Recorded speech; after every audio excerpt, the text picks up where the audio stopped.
Assalamualaikum. Selamat pagi dan semangat pagi anak-anak hebat. Bagaimana kabarnya hari ini? Semoga selalu dalam keadaan sehat dan tetap semangat belajar dari rumah. Sebelum belajar, jangan lupa untuk berdoa. Kemudian, cuci tangan sebelum dan sesudah melakukan kegiatan. Serta tetap patuhi protokol kesehatan ya. Hari ini kita akan belajar tema 1, subtema 4 tentang perkembangbiakan tumbuhan dengan mencangkok. Untuk muatan pelajaran bahasa Indonesia, matematika, dan PPKN. Mari kita simak tayangan video berikut. Anak-anak, apakah kalian tahu apa itu mencangkok? Untuk mengetahuinya, kita baca teks yang berjudul Perkembangbiakan Tumbuhan dengan Mencangkok. Mencangkok merupakan salah satu contoh perkembangbiakan tumbuhan secara buatan dengan dibantu manusia.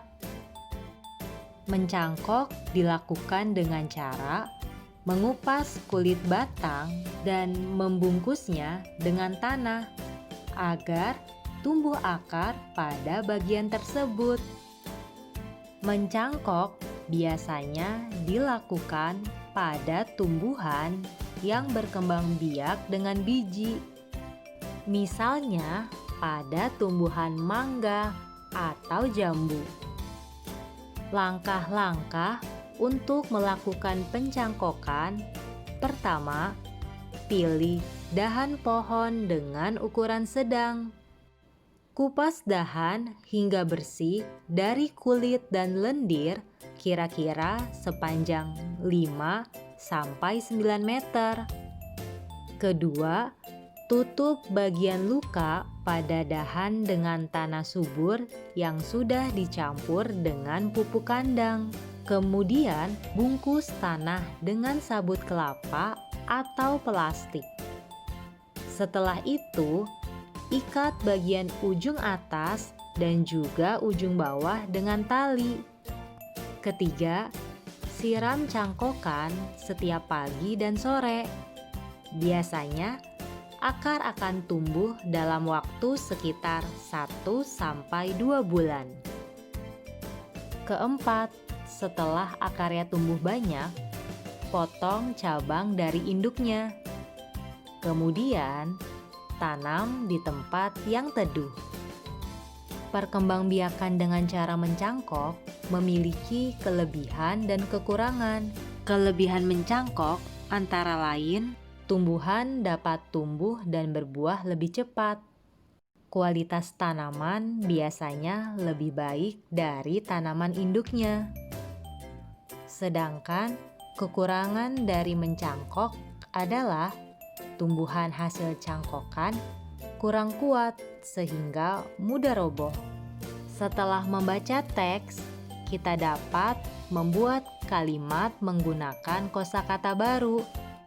Apabila di dalam teks kamu menemukan kosakata baru dan belum mengetahui artinya, maka untuk mengetahui artinya, kamu dapat mencarinya pada Kamus Besar Bahasa Indonesia. Nah, di sini Miss Deli contohkan ya.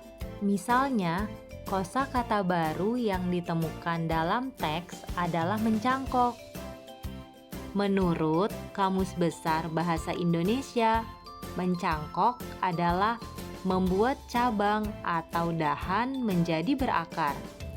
Kulitnya dikupas sedikit dan ditutupi dengan sabut yang dibubuhi tanah untuk ditanam. Setelah kamu tahu artinya, kamu dapat menggunakannya untuk membuat kalimat. Contoh kalimatnya yaitu, tumbuhan mangga dapat dikembangbiakan dengan cara mencangkok. Pembelajaran selanjutnya adalah menyelesaikan soal cerita pembagian bilangan ratusan. Ingat ya anak-anak, untuk menyelesaikan soal cerita, kamu harus membaca soal dengan teliti agar kamu dapat memahami hal yang diketahui dan ditanyakan pada soal. Sekarang, perhatikan contoh berikut ini. Edo memiliki tanaman jambu yang ditanam dengan cara mencangkok. Pohon jambu Edo berbuah sebanyak 315 buah. Edo ingin menyimpan jambu tersebut di 5 tempat. Isi setiap tempat sama banyak. Berapa jambu yang ada pada setiap tempat? Untuk menyelesaikan soal cerita, pertama, kita tuliskan kalimat matematikanya seperti ini.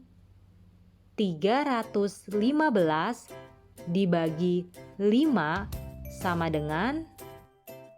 Selanjutnya, kita kerjakan dengan cara bersusun. Ingat, cara menuliskan pembagian bersusun seperti ini ya. Bilangan yang dibagi dituliskan di dalam. Berarti di sini yang akan dibagi adalah jumlah jambu Edo, yaitu 315. Kemudian, bilangan pembagi kita tuliskan di luar, yaitu 5, karena Edo ingin menyimpan jambu tersebut di 5 tempat. Sekarang kita hitung bersama ya. Langkah pertama, kita mulai dari angka yang paling depan, yaitu angka 3. Apakah 3 bisa dibagi 5? Ternyata tidak bisa. Karena tidak bisa dibagi 5, maka kita gunakan 2 angka di depan.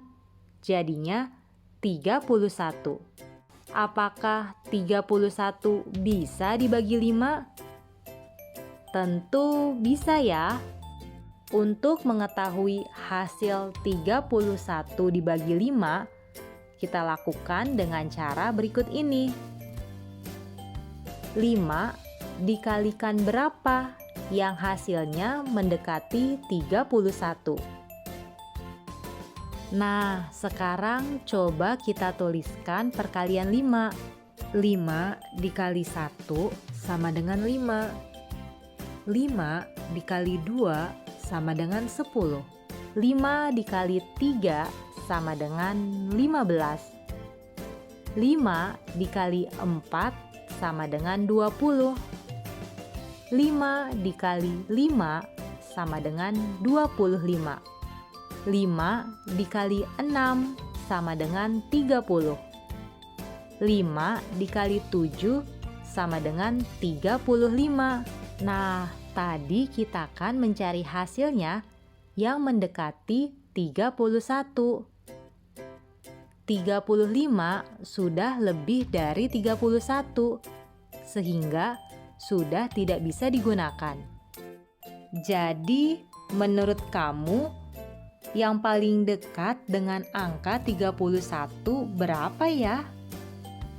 Betul. Yang paling dekat dengan 31 yaitu 30.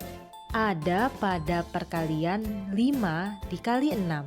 Jadi, 5 dikali 6 sama dengan 30, atau artinya 30 dibagi 5 sama dengan 6.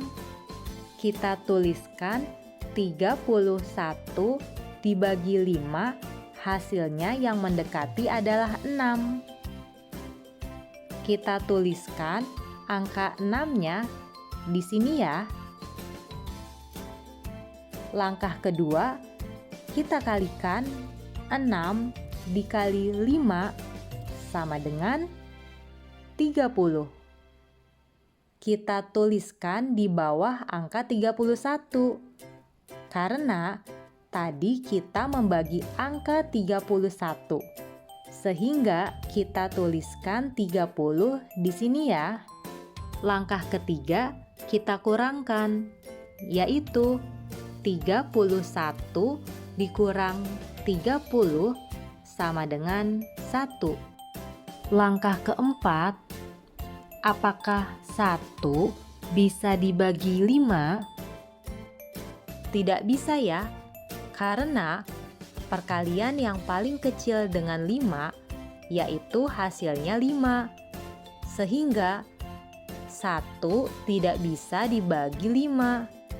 Maka kita turunkan angka 5 dan kita tuliskan di samping angka 1. Jadi 15.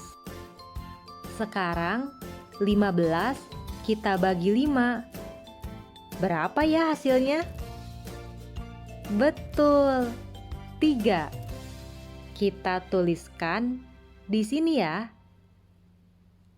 Langkah kelima, 3 dikali 5 sama dengan? Betul sekali, 15.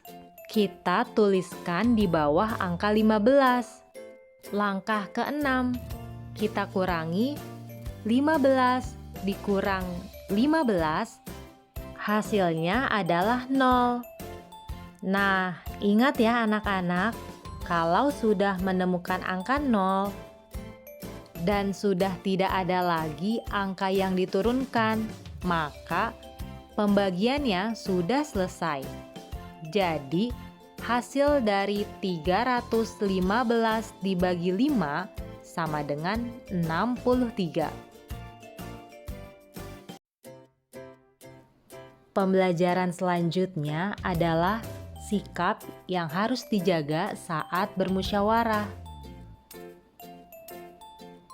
Pada pembelajaran lalu, kita sudah mengetahui bahwa dalam kehidupan sehari-hari, baik itu di lingkungan keluarga, sekolah, ataupun masyarakat, kita pasti melakukan musyawarah untuk mengambil keputusan.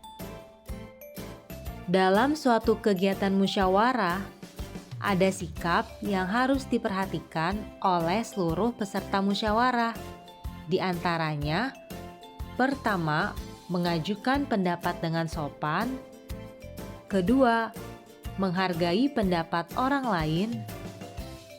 Jika dalam suatu kegiatan musyawarah ada salah satu peserta yang tidak bisa menghargai pendapat peserta lain, maka akan menimbulkan perpecahan dan permusuhan, sehingga dapat menghambat jalannya kelancaran musyawarah. Ketiga, menerima hasil musyawarah. Keempat, melaksanakan hasil keputusan musyawarah. Kelima, mampu mengendalikan diri dan emosi. Keenam, tidak meninggalkan tempat musyawarah sebelum selesai. Dalam suatu kegiatan musyawarah, kita juga diperbolehkan untuk menyampaikan pendapat. Berikut adalah cara-cara mengeluarkan pendapat yang baik. Pertama, pikirkan terlebih dahulu apa yang akan disampaikan.